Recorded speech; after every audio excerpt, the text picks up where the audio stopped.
Assalamualaikum warahmatullahi wabarakatuh. Sebelumnya perkenalkan nama saya Seviana Widiawati, angkatan 2023 dengan NIM akhir 365. Eh, Pada kesempatan kali ini saya akan menjelaskan mengenai perbandingan alur peradilan pidana melalui KUHP baru dan KUHP lama. Sebelumnya saya akan menjelaskan mengapa dibentuknya KUHP baru. Sebelumnya itu KUHP lama diatur oleh dalam UU nomor 8 tahun 1981 yang sebenarnya itu tuh sudah lama sekali ya, 40 tahun lebih. Lalu KUHP lama ini itu dinilai sudah tidak sepenuhnya mampu untuk menjawab permasalahan yang mengikuti perkembangan zaman gitu, terutama dalam perlindungan hak asasi manusia, perkembangan teknologi, serta kebutuhan sistem peradilan yang lebih modern dan efisien. Salah satu alasan munculnya KUHP baru itu karena masih adanya kelemahan praktik yang dalam KUHP lama, seperti proses peradilannya itu yang panjang, lama, berbelit-belit, dan kurang menjawab dan memberikan kepastian hukum yang cepat. Selain itu, dalam beberapa kasusnya, perlindungan terhadap hak tersangka atau terdakwa itu dinilai belum optimal. Lalu perkembangan hukum secara internasional dan tuntutan global juga mendorong Indonesia untuk memperbarui sistem hukum acaranya. Prinsipnya yaitu seperti fair trial, due process of law, serta perlindungan terhadap korban dan saksi menjadi semakin penting untuk diakomodasikan dalam sistem peradilan pidana. Selain itu, KUHP baru juga hadir untuk menyesuaikan dengan perkembangan praktik penegakan hukum yang lebih modern, seperti diperkenalkannya konsep restoratif justice, yaitu penyelesaian perkara yang lebih menekankan pada pemulihan daripada penghukuman semata. Lalu ada juga mekanisme guilty plea yang bertujuan untuk mempercepat proses hukum persidangan dalam kondisi tertentu. Dan tidak hanya itu, KUHP baru juga berupaya untuk memperkuat sistem check and balance antara aparat penegak hukum, yaitu penyidik dan jaksa, agar tidak terjadi penyalahgunaan kewenangan. Lalu saya akan mulai menjelaskan alur proses persidangan di KUHP yang baru, yaitu yang diatur dalam UU nomor 20 tahun 2025. Ya, pada ini saya bagi menjadi 6 tahap, yaitu yang pertama itu tahap awal perkara. Pada tahap ini, proses peradilan pidananya itu dimulai dari adanya suatu peristiwa yang diduga sebagai tindak pidana. Bentar.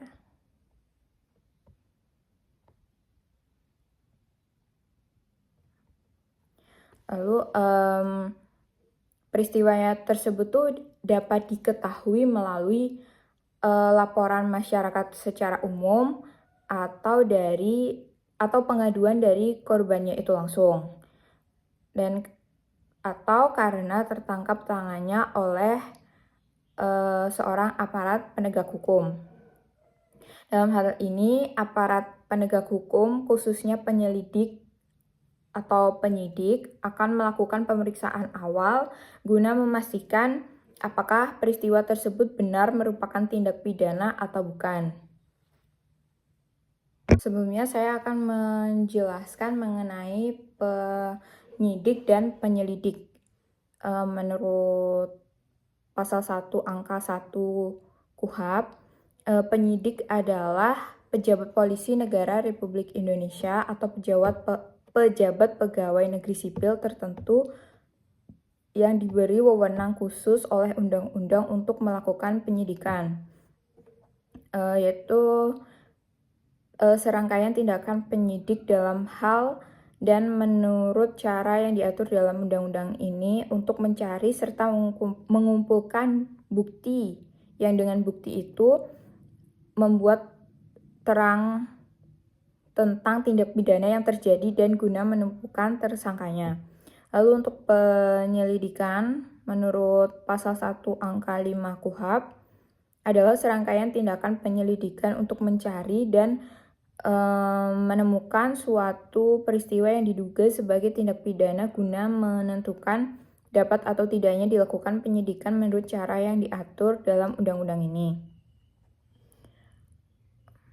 Lalu pada tahap yang awal ini, masih di tahap awal dilakukan proses klarifikasi awal terhadap fakta-fakta yang ada.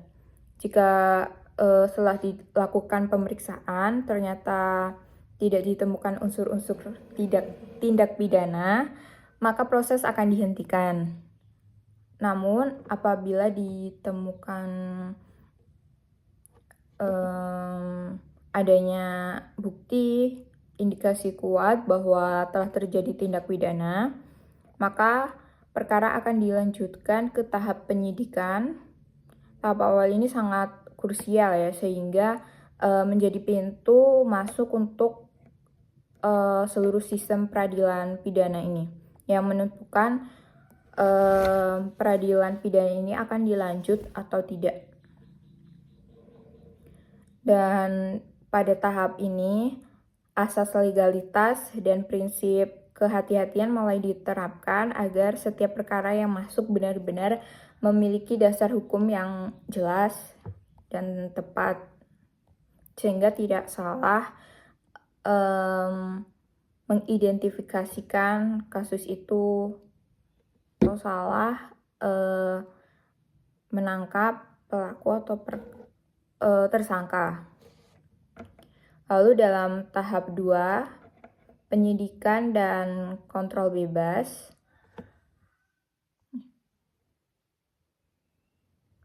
Kontrol berkas,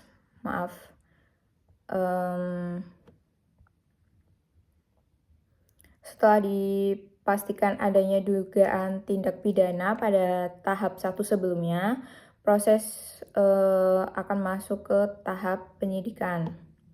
Pada tahap ini, penyidik memiliki wewenang untuk melakukan berbagai tindakan hukum seperti penangkapan, penahanan, penggeledahan, dan penyitaan pada tersangka. Tujuan utama dari penyelidikan adalah untuk mencari serta mengumpulkan alat bukti guna membuat terang suatu tindak pidana dan menemukan siapa pelakunya, yang sebelumnya sudah saya jelaskan pada tahap 1 tadi. Dalam KUHP baru ini terdapat penekanan penting pada kualitas dan kecukupan alat bukti, serta perkara dapat dilanjutkan apabila terdapat minimal 2 alat bukti yang sah. Hal ini bertujuan untuk menjamin bahwa seseorang tidak diproses secara pidana tanpa dasar pembuktian yang kuat. Lalu setelah proses pengumpulan bukti atau berkas-berkas selesai, penyidik akan menyusun berkas perkara. Setelahnya berkas itu akan diserahkan kepada jaksa penuntut umum untuk diteliti. Di mana di sini jaksa itu memiliki peran penting dalam melakukan kontrol terhadap kualitas penyidikan. jika berkas dinilai belum lengkap, maka jaksa akan mengembalikan kepada penyidik untuk segera dilengkapi. Dan proses ini disebut sebagai proses bolak-balik berkas. Penangkapan dan penahanan jika berkasnya tidak lengkap maka akan dikembalikan, dan pemeriksaan bukti itu minimal ada 2 alat bukti. Lalu proses ini akan terus berlangsung sampai berkas dinyatakan lengkap atau dikenal dengan istilah P21. Setelah P21 itu tercapai, maka perkara siap untuk dilanjutkan ke tahap penuntutan. Pada mekanisme ini menunjukkan adanya sistem check and balance antara penyidik dan jaksa guna menjamin kualitas penegakan hukum. Tahap 3 yaitu penuntutan. Pada tahap penuntutan ini dimulai ketika jaksa penuntut umum menerima berkas perkara yang telah dinyatakan lengkap. Pada berkas ini, tanggung jawab penegakan perkara beralih dari penyidik kepada jaksa. Jadi tadi di tahap 2 kan pengumpulan bukti lalu menyerahkan itu ke jaksa. Nah, dari penyerahan berkas-berkas tadi itu kan diterima jaksa, jadi ada di tahap 3 yaitu pada penuntutan. Lalu jaksa kemudian menyusun surat dakwaan, yaitu dokumen resmi yang berisi uraian lengkap mengenai tindak pidana yang didakwakan kepada terdakwa. Surat dakwaan memiliki peran yang begitu penting dalam hal ini ya, dalam pemeriksaan di pengadilan pidana, karena dakwaan itu harus disusun secara lengkap, jelas, cermat, agar tidak menimbulkan keraguan dalam proses persidangan itu. Kesalahan dalam penyusunan dakwaan dapat berakibat fatal, bahkan bisa menyebabkan dakwaan batal demi hukum. Lalu setelah surat dakwaan selesai disusun, jaksa melimpahkan perkara ke pengadilan yang berwenang daerah tempat terdakwa melakukan tindak pidana. Pengadilan kemudian akan menetapkan hari sidang serta memanggil para pihak yang terkait dalam tindak pidana itu, termasuk terdakwa, saksi, dan penasihat hukum. Tahap ini menandai peralihan dari proses administrasi ke proses yudisial. Lalu dalam tahap 4 yaitu sudah masuk ke tahap persidangan, yaitu dakwaan dibacakan. Lalu ada opsi restoratif justice atau guilty plea, opening statement, lalu pembuktian oleh JPU, penasihat hukum, lalu pemeriksaan terdakwa, dan terakhir closing statement. Tahap persidangan ini merupakan yang proses intinya dari proses peradilan. Pada tahap ini, seluruh fakta akan diuji di hadapan hakim secara terbuka dan objektif. Persidangan dimulai dengan pembacaan surat dakwaan oleh jaksa penuntut umum. Dalam KUHP baru terdapat pendekatan yang lebih modern seperti memungkinkan penyelesaian itu melalui restoratif justice atau melalui mekanisme guilty plea, yaitu pengakuan bersalah dari terdakwa. Jika perkara itu tetap dilanjut, maka akan masuk ke tahap pemeriksaan pokok perkara. Tahapnya itu meliputi opening statement dari masing-masing pihak yang berisi gambaran umum posisi mereka dalam perkara. Ya, misal ya terdakwanya sebagai pelaku dalam tindak pidana itu. Lalu masuk ke tahap pembuktian, di mana jaksa penasihat hukum saling mengajukan alat bukti serta memeriksa saksi-saksi. Setelah pembuktian selesai, maka dilakukan pemeriksaan terhadap terdakwa, yang pada tahap ini terdakwa diberikan kesempatan untuk memberikan keterangan terkait pembuatan yang didakwakan kepadanya. Seluruh proses ini dilakukan dengan menjunjung tinggi asas fair trial dan hak asasi manusia. Lalu sebagai penutupnya, masing-masing pihak itu menyampaikan closing statement atau kesimpulan.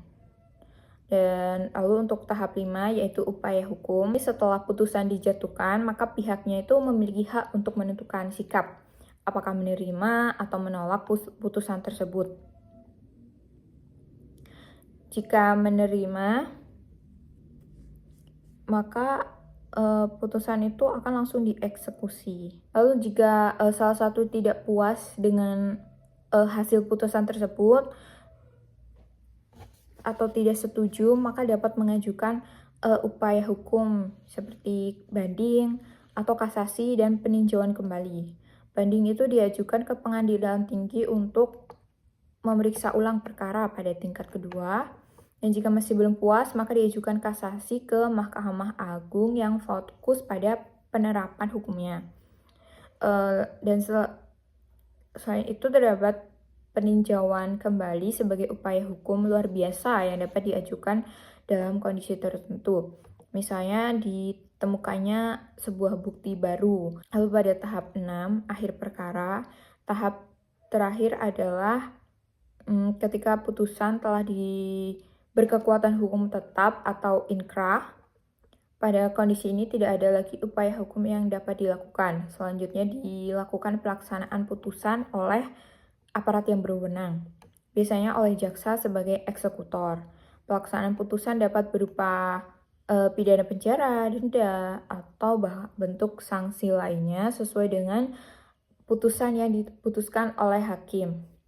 Lalu setelahnya putusan dilaksanakan, maka perkara dinyatakan selesai secara hukum.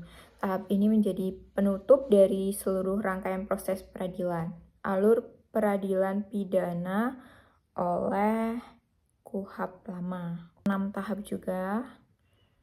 Kurang lebih yang waktu awal itu juga sama seperti pada KUHP baru, yaitu di mana terjadi adanya laporan dari masyarakat umum atau pengaduan oleh korban atau tertangkap tangan oleh aparat. Jika ada peristiwa pidana, maka akan dilanjutkan oleh proses penyidikan. Dan jika tidak ada, maka proses tersebut akan dihentikan. Dalam proses awal ini, aparat itu akan melakukan penyelidikan awal untuk menentukan apakah benar terdapat peristiwa pidana atau tidak. Lanjut ke proses penyidikan. Pada tahap penyidikan ini dimulai melakukan tindakan hukum untuk mencari dan mengumpulkan alat bukti. Ya kurang lebih seperti yang di KUHP baru. Tujuannya itu untuk membuat menemukan titik terang adanya tindak pidana yang terjadi dan untuk menemukan siapa itu pelakunya. Dan penyidikan memiliki kewenangan melakukan penangkapan, penahanan, penggeledahan, dan penyitaan. Setelah alat buktinya itu terkumpul, penyidik menyusun berkas perkara yang kemudian tuh berkas perkaranya diserahkan kepada jaksa penuntut umum untuk diteliti. Jika jaksa menilai berkas belum lengkap, maka berkasnya akan dikembalikan untuk dilengkapi atau diperbaiki, dan dapat terjadi beberapa kali sehingga berkas itu dapat dinyatakan lengkap. Tahap ini perkara atau penuntutan dan dakwahan. Yaitu setelah berkas itu dinyatakan lengkap oleh jaksa, maka jaksa penuntut umum itu akan melanjutkan pada tahap penuntutan. Pada tahap ini, jaksa menyusun surat dakwahan yang berisi uraian lengkap mengenai tindak pidana yang didakwakan kepada terdakwa. Surat dakwaannya itu harus disusun secara cermat, jelas, dan lengkap lah.